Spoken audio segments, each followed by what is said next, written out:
Right now, Pittsburgh's best sports show is about to begin. Call us or tweet us. We've got things to talk about on the Ireland Contracting Nightly Sports Call. All right, thank you very much, Josh Taylor, and good evening, everyone. Welcome inside the Fan Cave. Our number to call here to get in touch with us is 412-575-2600. Also, you can go to X or Twitter, whichever you prefer, at KD Pump and at Chris Mueller, PGH. Chris is up at 93.7 The Fan on a sad day for journalism in this business. When we found out earlier this afternoon, Chris, that the Post-Gazette was going to close its doors, that they'll be done in May, which came out of nowhere. At least I didn't expect it like this. I knew the business had been struggling. I also knew, that it had been going downhill in the last several years, due mostly because of advertising losses there. Maybe gobbled up by some of the stuff you see on the internet. But Chris, it affects so many people, so many talented writers and their husbands and wives and families. And man, it's a sad day in Pittsburgh, I think. I mean, I think it's a sad day. I grew up on the PG. I would say right now, formally, shame on the Block family who owns this, Block Communications. There was obviously a lengthy strike with the PG that was just resolved on the side of the union, Bob. They ran this all the way up to the Supreme Court, who denied the Block family's request for a stay on that motion by a federal court. And very shortly thereafter, we get this news. So, ton of talented people out of work with their financial and familial futures uncertain as a result. It's a shame and a sad day in really a lot of different respects, and really a frustrating and angering day too. Pittsburgh is a large city, and I know the Trib still exists, but there are, 2.5 million people who probably are within the footprint of what the PG would have covered. They don't have a paper really anymore. They have one paper that sort of exists as a digital entity. I'm not putting down the Trib whatsoever, but the PG had been running since what? The 1800s, like the late 1700s, you know what I mean? So it's just the death of an institution, and it's a very sad commentary. Yeah, and our condolences on this job loss to all the people who have been so talented and done their, I think all of us grew up, and especially I'll just keep it to sports because that's what intrigued me. Some of the wonderful columnists that they've had over the years. Bob Smizek always was very good at what he did. Ron Cook, you go to Bruce Kide and Phil Music, and the list goes on.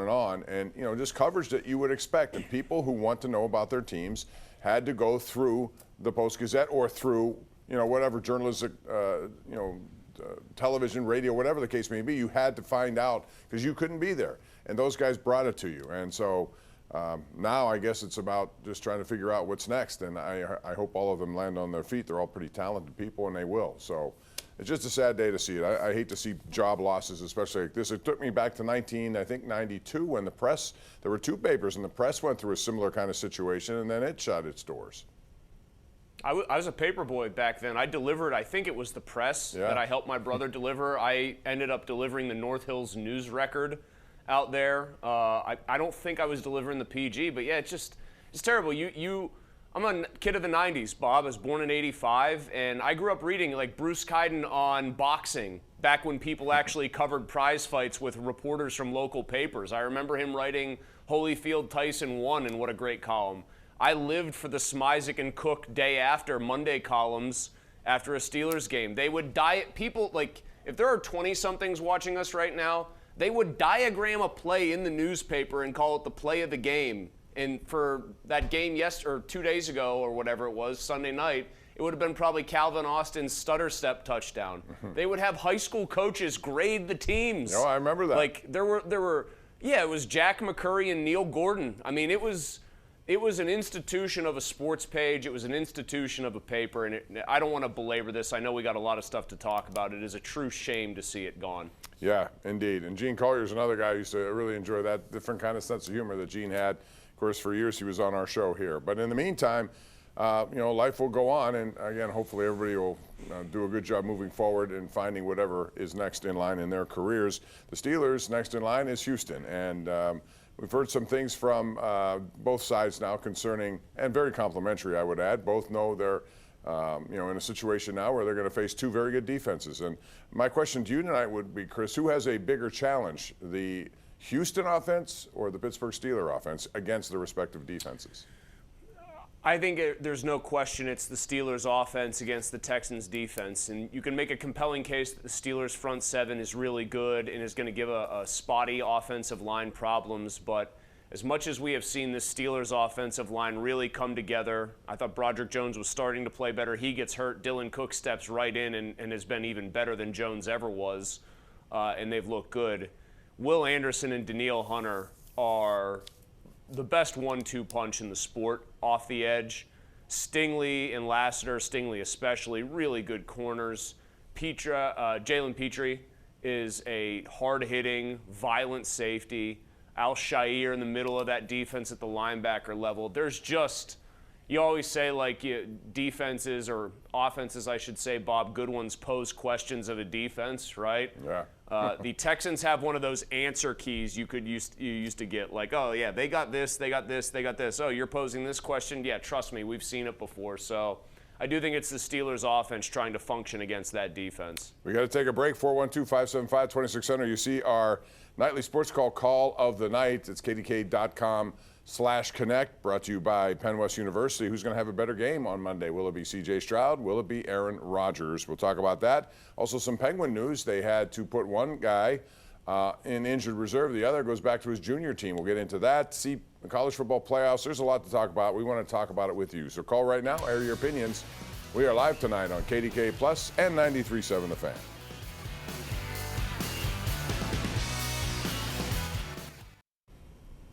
All right, welcome back. This is our Xfinity tweet of the night, and it comes from DraftKings concerning the ages of NFL playoff head coaches. You see there, Harbaugh 62, Peyton 62, Mike Tomlin 53. Then it goes down the list to the newer guys, and Matt LaFleur, who may be under a lot of pressure there, Kyle Shanahan, Nick Sirianni, all the way down to Ben Johnson. A lot of good young coaches as head coaches this year, which will make Coach of the Year, Chris, a very difficult assignment, I think. You can make a case for any one of those guys.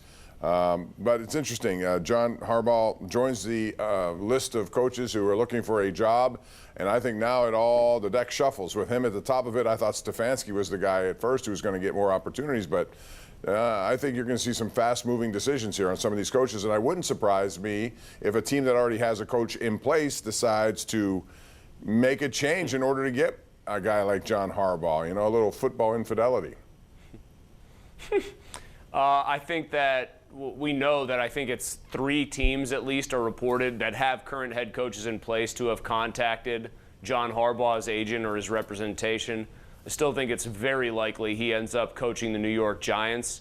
I think this is a scary one. I think if Stefanski were to end up coaching the Ravens, that would be very interesting. I think Lamar wants an offensive-minded head coach. I think Stefanski has proven he does know offense. I know he's been a bit of a punchline at times, but my goodness, the guy got one of the most dysfunctional, maybe the most dysfunctional franchise in the sport to the playoffs twice after one of them was when they had signed and made the worst contract move and trade in NFL history. Like, no exaggeration, the Watson move is the worst thing a team has ever done. They still made the playoffs after that. So I think Stefanski should be considered by Baltimore. I will say this, Coach of the Year I do not think is difficult. I think that should be Kyle Shanahan's award this year. I know there are a lot of deserving people. Kyle Shanahan doing what he did, no Nick Bosa, no Fred Warner on his defense. Trent Williams was banged up a lot of the year. He didn't have Brock Purdy for 8 games. He didn't miss a beat with Mac Jones. Ayuk basically is just gone. He went AWOL on them. He never got fully better, and he didn't want to keep rehabbing, I guess. The fact that they have done what they've done with all of those injuries and they have just hummed right along, I think it's Kyle Shanahan's award. You certainly can make a case. I'm going to go on the other side of that, and I either think it's going to be Vrabel or Liam Cohen down in Jacksonville. Just because, and I know those guys had quarterbacks, and that's important. You got to have one when you go there, but also to turn them around as they did. It's a good conversation to have for sure. A couple of Penguin notes real quick before we go to the Lions. Harrison Brunick. He was in the World Juniors. Now he's on his way back to Kamloops of the junior ranks, WHL, and that's probably a good decision for him. They have enough people up here. He can come up here next year, and I'm sure he'll be on the roster. In the meantime, Rutger McGroarty is in a concussion protocol. Let's go out to our lines, beginning with Scott in Mount Lebanon. Hey, Scott. Hi, thanks for taking my call. I'm actually located in Lebanon County, but before I get to my question, I'm very sorry to hear about the upcoming demise of the Pittsburgh Post-Gazette. You know, words cannot describe how big of a loss this is for the city, and right now I'm thinking about the hardworking, talented folks that are losing their jobs in this. It's just, you know, very sad. My question is regarding the potential resurgence of the Penguins. You know, it's great that they're turning the tide with that winning streak and all that, but something tells me that this might not last and they might not make the playoffs. Do you guys agree on this, or do you think they'll still make the playoffs? I think they're going to make the playoffs, but I felt that way at the beginning of the season, just for a lot of reasons that I put together. But you know, it's 41 games in. You know, when they went through that streak of 8 games in a row where they got nothing, a couple of loser points, Chris, I think a lot of people thought, okay, that was they've bounced back pretty good, and they've played even in that 8-game losing streak. I thought they played very good hockey. They blew games in the third period, yes, but the first couple of periods of those games, many of them, they were the better team. So I'm still pretty bullish as they try to kind of meander their way through a rebuild while still trying to be a good team. So those third period meltdowns are as frustrating as they are kind of inexplicable in retrospect, given how they've played since the break, since they came out of their little time off and got recharged and everything else. The loser point has obviously been unkind with these shootout losses and everything else that they've suffered through, but all the underlying kind of possession numbers, Bob, the things that we can try to point to in hockey to say, is this team good or are they just lucky?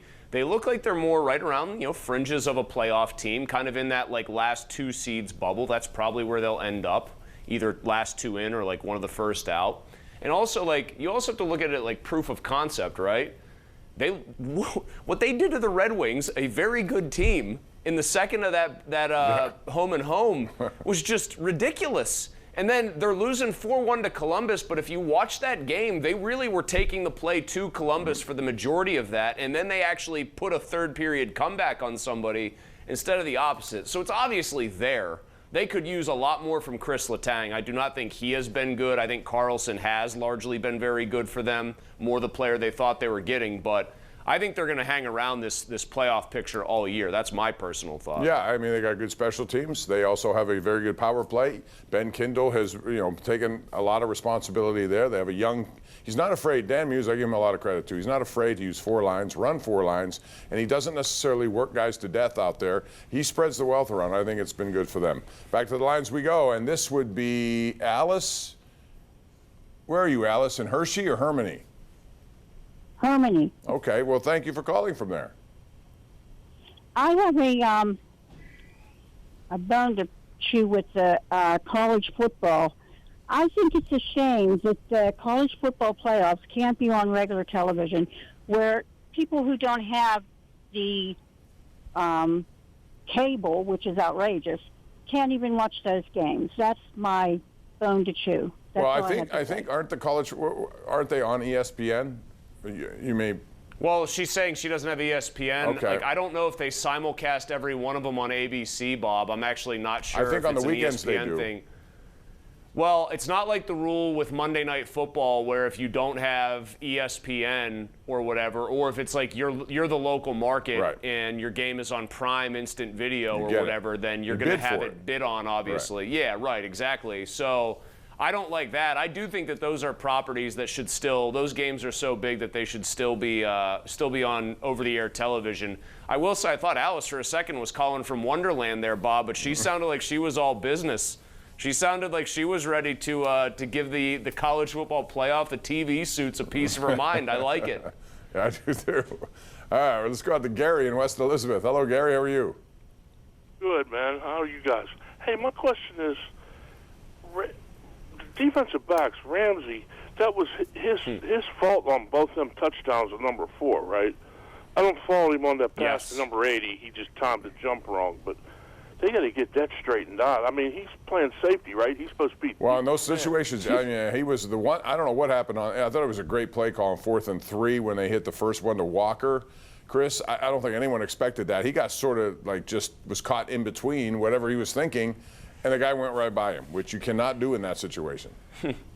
I think the only one I give them a pass on is the one where Jackson avoided 2 rushers, oncoming rushers, to throw that bomb to Flowers. But the first and third touchdowns, man, Ramsey got caught just like watching the tulips grow in the backfield. I did not think Kyle Duggar bathed himself in glory either in that game. I think he got taken off the field after the Ravens' last touchdown before their little mini drive to try to win the game. Duggar has largely been really good, but the last 2 games I think he's been really bad. And Ramsey, there are a lot of people I follow who I really trust who crunch the tape very hard. They watch these games multiple times to try to zero in on players.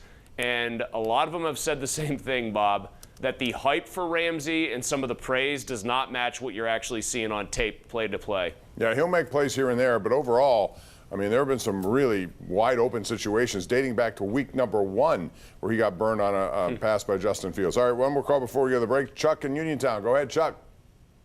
Yeah, thanks. First of all, I remember Charlie Phoenix covering the Pirates during the Clemente years. Old Pally. The Post-Gazette. But anyhow, about the Steeler game, do you think it's imperative that the Steelers get out on top early to Yes. counteract what could be the Houston rush? Because I think if the Steelers get behind, they're going to be in trouble if they have to throw all the time. No question, Chuck. And I think 30 seconds, Chris, to you on that. I think it's if you fall behind that team, that is an invitation for them to come after a quarterback who may not be able to get out of harm's way.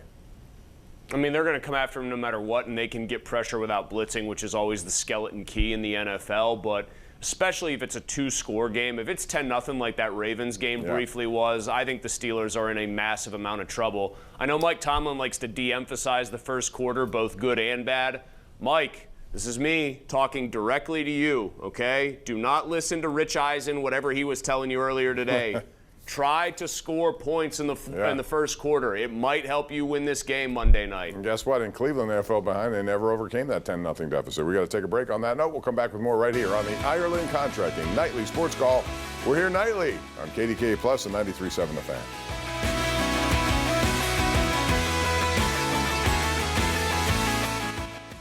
Earlier tonight, we had another edition of Drafted, our Western Pennsylvania to the NFL. Local guys, 52 all the way down to 1. We're at number 16 was Jason Taylor, who, Chris, happens to be defensive line coach with Miami. Tomorrow they take on Ole Miss, and then you have Oregon, Indiana. How do you see those 2 games going over the next 2 days?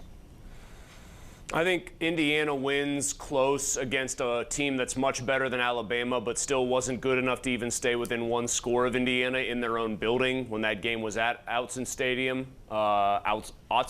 Sorry about that. So I think Indiana wins. The Cignetti Cinderella team that is actually just a bulldozer and the best team in the sport keeps winning. I actually think Ole Miss wins because Trinidad Chambliss just does what you can't predict, which is avoid the rush and make crazy plays. I think we get a wild Ole Miss-Indiana final. Well, I'm looking for Miami-Indiana. I think Miami is just the fact that they barely got in, and we're out of time. So good night, Chris. We'll see you again tomorrow night. Good night, everyone.